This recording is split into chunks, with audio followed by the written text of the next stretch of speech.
Satuan Polisi Pamong Praja Provinsi Papua Barat akan menahan ASN yang kedapatan ke kantor hanya untuk absen. Warga binaan di Lapas Kelas 2B Manokwari tidak mendapat remisi khusus untuk Hari Raya Idul Adha 1443 Hijriah.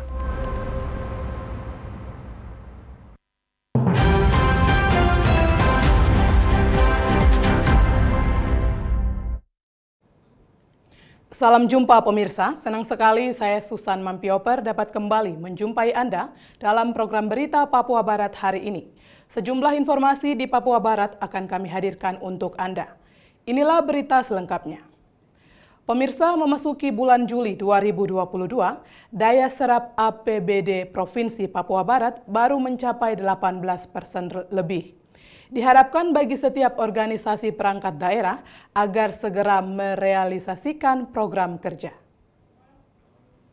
Penyerapan APBD terus diingatkan penjabat Gubernur Papua Barat Paulus Waterpau di setiap pertemuannya dengan pimpinan OPD di lingkup pemerintah Provinsi Papua Barat. Karena saat ini sudah memasuki bulan Juli tahun 2022. Hal tersebut diingatkan kembali oleh Asisten 2 Setda Papua Barat saat memimpin apel gabungan di lingkup pemerintah Papua Barat pada Jumat 1 Juli 2022. Kepada seluruh pimpinan OPD agar setiap program kerja dapat segera direalisasikan. Hingga memasuki bulan Juli 2022, realisasi APBD Provinsi Papua Barat baru terserap 18%. Untuk itu sangat diharapkan agar pada bulan Juli dapat ditingkatkan hingga 40%. Dengan mendorong proses-proses pelelangan pekerjaan dan juga bagi pekerjaan yang sudah dikerjakan dapat segera dibayarkan. Dan semua sehingga proses harus dilakukan dengan baik dan benar. Perlu untuk penyerapan anggaran itu segera ya. Pimpinan OPD mendorong untuk kemarin laporan dari Kepala BPKD kita 18 proses sekian. Kita berharap dia bisa diangkat ke 40 kan seperti itu. Nah, ini juga perlu untuk mendorong proses-proses pelelangan pekerjaannya juga cepat. Lalu kalau yang sudah kerja juga bisa, kalau sudah selesai bisa dibayarkan. Dengan catatan bahwa dilakukan dengan baik dan benar. Sehingga nanti di waktu auditnya semua bisa dipertanggungjawabkan. Lebih lanjut disampaikan bagi organisasi perangkat daerah yang memiliki program kerja yang belum dimasukkan ke Biro Layanan Barang dan Jasa segera dilakukan, agar proses pelelangan dan pelaksanaan dapat berjalan sehingga selesai. Hal lain yang juga diingatkan kepada pimpinan OPD dan juga aparatur sipil negara di lingkup pemerintahan Provinsi Papua Barat agar mengikuti program vaksinasi. Tiga, ada beberapa informasi yang ingin disampaikan. Yang pertama bahwa khusus untuk pimpinan OPD yang rumpun ekonomi, informasi dari Kepala Satgas COVID bahwa pada tanggal 4 akan dilakukan rapat dengan tim nasional dalam rangka pemulihan ekonomi, sehingga diharapkan nanti tanggal 4 itu teman-teman bisa mengikuti dengan bersama secara daring.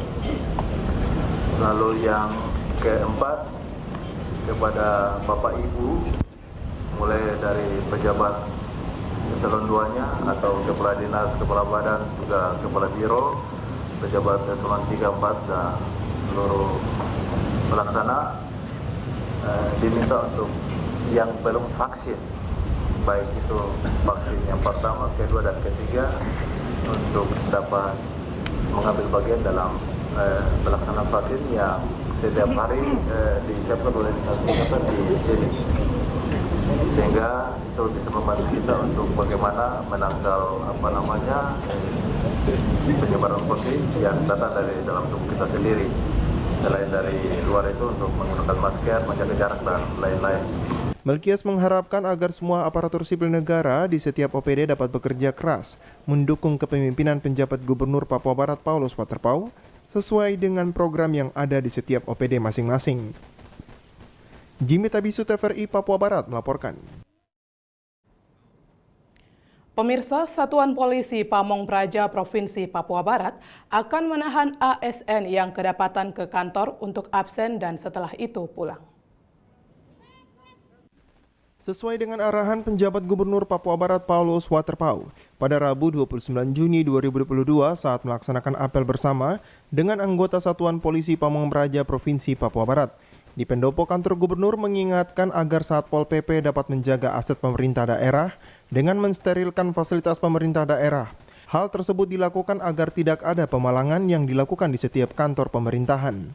Hal tersebut kembali diingatkan Asisten 2 Sekda Papua Barat Melkias Warinusa saat memimpin apel pagi. Ia berpesan kepada anggota Satuan Polisi Pamong Praja agar serius melakukan tugasnya. Salah satunya harus memantau ASN yang hadir di kantor absen lalu pulang. Jika kedapatan maka harus ditahan. Kemarin cukup viral di media bagaimana Bapak Gubernur untuk memberikan motivasi kepada teman-teman di Satpol dengan kepala.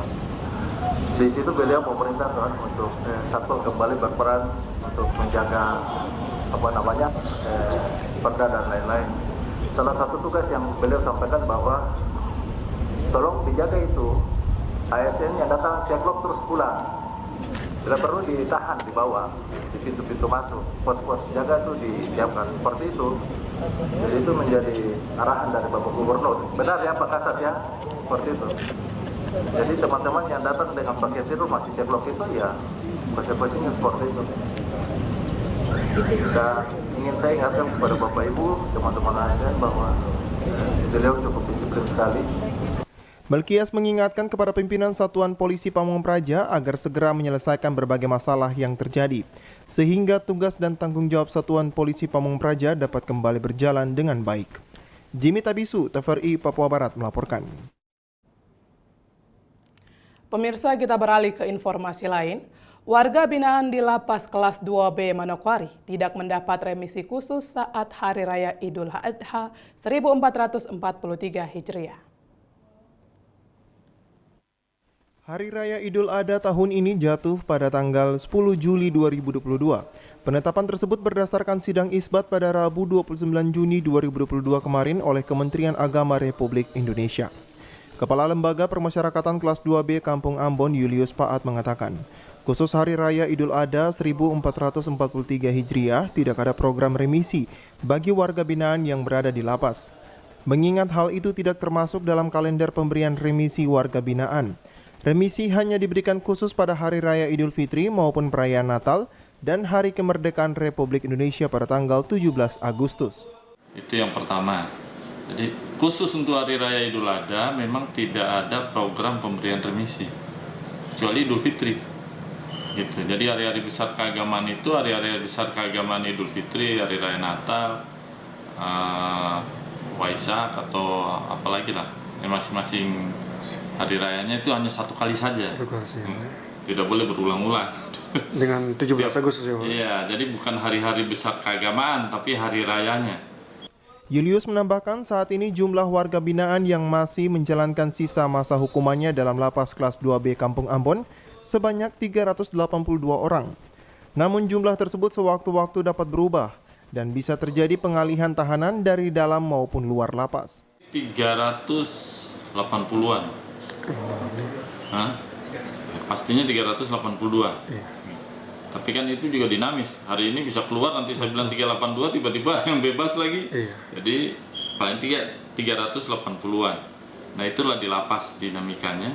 Jadi sekian menit saja dia bisa berubah. Tiba-tiba keluar bebas demi hukum. Hari ini saya sampaikan 382, tiba-tiba nanti dari pihak yang menahan mengeluarkan pengalihan tahanan kan. Julius pun berpesan kepada seluruh warga binaan selama berada dalam lapas agar tetap menjaga sikap mereka. Natalindo Kerewai, TVRI Papua Barat melaporkan. Pemirsa, Badan Pusat Statistik BPS Provinsi Papua Barat melaporkan bahwa Papua Barat mengalami inflasi sebesar 0,46% di bulan Juni 2022.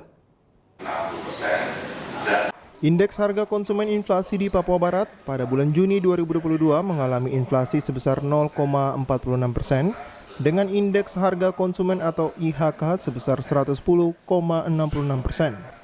Tingkat inflasi tahun kalender Juni 2022 terhadap Desember 2021 terjadi inflasi sebesar 2,21% dan tingkat inflasi tahun ke tahun Juni 2022 sebesar 2,91%. Dari 90 kota, IHK tercatat 85 kota mengalami inflasi dan 5 kota mengalami deflasi. Untuk Manokwari terjadi inflasi sebesar 0,71%, sedangkan Kota Sorong inflasi sebesar 0,39%. Koordinator Fungsi Statistik Distribusi BPS Papua Barat Lasmini mengatakan, untuk kelompok pengeluaran pertama terbesar yaitu transportasi udara, disusul komoditas pakaian dan alas kaki, terutama pakaian masih didominasi oleh Kota Sorong. Sedangkan Kota Manokwari tidak terjadi inflasi. Kelompok pakaian dipengaruhi adanya anak-anak yang masuk tahun ajaran baru. Sementara untuk penyumbang inflasi tertinggi, ketiga di Papua Barat adalah penyediaan makanan dan minuman di restoran sebesar 0,06%. Besar kedua di Papua Barat adalah komoditas pakaian dan alas kaki. Sementara untuk di Manokwari, di pakaian dan alas kaki ini dipengaruhi masih di Kota Sorong. Sementara Manokwari tidak ada ambil inflasinya terhadap gabungan inflasi Papua Barat untuk kelompok pengeluaran pakaian dan alas kaki. Untuk kelompok pakaian ini lebih banyak dipengaruhi karena pada bulan ini sudah mulai anak-anak masuk sekolah, sehingga pengeluaran untuk seragam sekolah anak cukup besar di komoditas di kelompok pengeluaran pakaian dan alas kaki ini. Untuk kelompok ketiga secara gabungan Papua Barat, kelompok penyumbang inflasi yang tertingginya di ketiga di gabungan adalah untuk penyediaan makanan dan minuman atau restoran sebesar 0,0606. Lasmini menyebutkan cabai rawit dan bawang merah juga masih mempengaruhi dan merupakan andil terbesar terjadinya inflasi. Karena selama ini masih banyak bergantung dari luar Papua Barat dalam mendatangkan bahan tersebut. Cabai rawit dan bawang merah juga masih berpengaruh, memiliki andil pada inflasi penyumbang terbesar. Hal ini juga kita bisa ketahui karena masih banyak kita bergantung juga dari produksi dari luar Papua Barat dan Papua Barat, sehingga ini juga berpengaruh. Tadi juga secara nasional kita bisa sudah melihat bahwa stok dari nasional juga berkurang, sehingga harga juga meningkat. Untuk posisi inflasi di Papua Barat di kota-kota Sulampa, diantaranya 21 kota, Manokwari menempati peringkat ke-9 di kota Sulampa, sedangkan Kota Sorong menempati posisi ke-14. Natalindo Kerwai TVRI Papua Barat melaporkan. Pemirsa, informasi selanjutnya akan hadir setelah jeda berikut ini. Tetaplah bersama kami.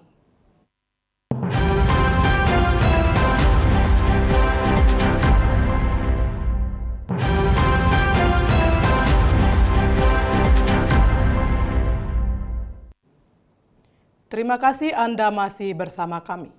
Pemirsa, dalam rangka melakukan kunjungan kerja sekaligus pengawasan di Pengadilan Negeri Kaimana, Ketua Pengadilan Tinggi Jayapura Asli Ginting beserta rombongan tiba di Bandara Utarom, Kaimana.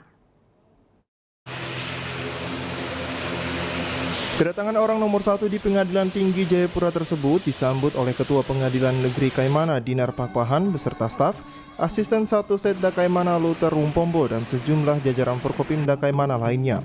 Diawali dengan pengalungan bunga dan noken diiringi tarian adat salah satu suku asli di Kaimana. Ketua Pengadilan Negeri Kaimana Dinar Pakpahan melalui Humas Pengadilan Negeri Kaimana Yudita Trisnanda saat ditemui di Bandara Utarom Kaimana mengatakan agenda kunker Ketua Pengadilan Tinggi Jayapura di Kaimana salah satunya yakni melakukan pembinaan dan pengawasan di Pengadilan Negeri Kaimana. Hari ini Ketua Pengadilan Tinggi Jayapura yang mulia Bapak Asli Ginting SHMH hari ini melakukan kunjungan ke Kota Senja Kaimana. Agenda beliau di Kaimana sendiri yang pertama pembinaan dan pengawasan di Pengadilan Negeri Kaimana, dilanjutkan dengan meninjau kesiapan pembangunan gedung kantor Pengadilan Negeri Kaimana yang letaknya di Jalan Batu Putih. Beliau hadir datang di Kaimana hari Kamis tanggal 30 Juni 2022 disambut oleh Forkopimda dan keluarga besar Pengadilan Negeri Kaimana. Lalu beliau akan kembali lagi ke Jayapura hari Senin tanggal 4 Juli 2022. Lokasi pembangunan kantor Pengadilan Negeri Kaimana terletak di kawasan Jalan Batu Putih Kaimana. Saat ini untuk mendukung aktivitas Pengadilan Negeri Kaimana disediakan kantor sementara berlokasi di Jalan PTT Kaimana. Dari Kaimana, Arfad Jempo, TVRI Papua Barat melaporkan. Pada Hari Keluarga Nasional, Kantor Perwakilan BKKBN Papua Barat menggelar orientasi pengembangan ekonomi keluarga akseptor. Hal ini dilakukan dalam rangka meningkatkan keterampilan dan pemberdayaan ekonomi bagi kelompok usaha akseptor di dataran Wapramasi. Orientasi pengembangan ekonomi bagi kelompok usaha akseptor yang digelar Kantor Perwakilan BKKBN Provinsi Papua Barat berlangsung pada Rabu 29 Juni 2022 yang dibuka oleh Kepala Kantor Perwakilan BKKBN Papua Barat Filmona Maria Yarolo yang turut dihadiri Kepala Distrik Pravi. Koordinator Bidang Pusat Pelayanan Keluarga Sejahtera pada Kantor BKKBN Papua Barat Dr. Christina dalam laporannya menyampaikan orientasi pengembangan ekonomi semata-mata bertujuan untuk meningkatkan keterampilan dalam pemberdayaan ekonomi akseptor. Secara umum adalah untuk meningkatkan pengetahuan dan keterampilan dalam pemberdayaan ekonomi keluarga akseptor. Tujuannya adalah agar terfasilitasinya kegiatan pemberdayaan ekonomi keluarga akseptor serta tersedianya alat usaha ekonomi produktif untuk meningkatkan hasil produksi usaha ekonomi keluarga. Kepala Kantor Perwakilan BKKBN Provinsi Papua Barat Filmona Maria Yarolo dalam sambutannya menyampaikan, BKKBN saat ini dalam menjalankan programnya lebih difokuskan pada penanganan stunting di Papua Barat. Laksana percepatan penurunan stunting, Pak Kepala Distrik.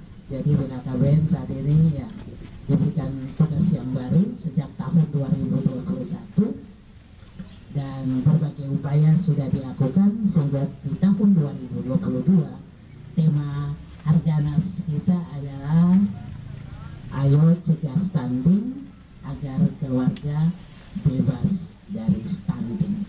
Nah, ini yang menjadi tema untuk perayaan Harganas tahun 2022 di Indonesia. Sehingga itu juga menjadi tema untuk kami lakukan di provinsi. Dan di dalam penanganan stunting ini, ya, peran keluarga itu sangat penting.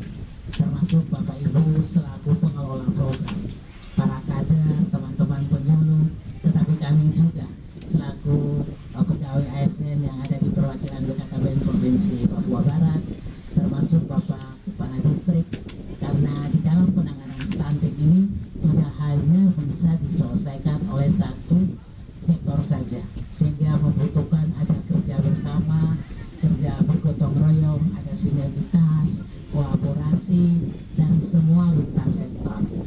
Orientasi pengembangan ekonomi bagi kelompok usaha akseptor berlangsung sehari diikuti oleh 22 peserta dari 7 kelompok UPPKA di dataran Wapramasi dengan materi tentang produksi, permodalan, dan penjualan hasil usaha serta pengembangan ekonomi dalam rangka pencegahan stunting. Arina Irianan, TVRI Papua Barat melaporkan. Pemirsa, informasi tadi sekaligus menutup jumpa kita dalam program Berita Papua Barat hari ini. Mewakili kerabat kerja yang bertugas, saya Susan Mampioper mengucapkan terima kasih dan sampai jumpa.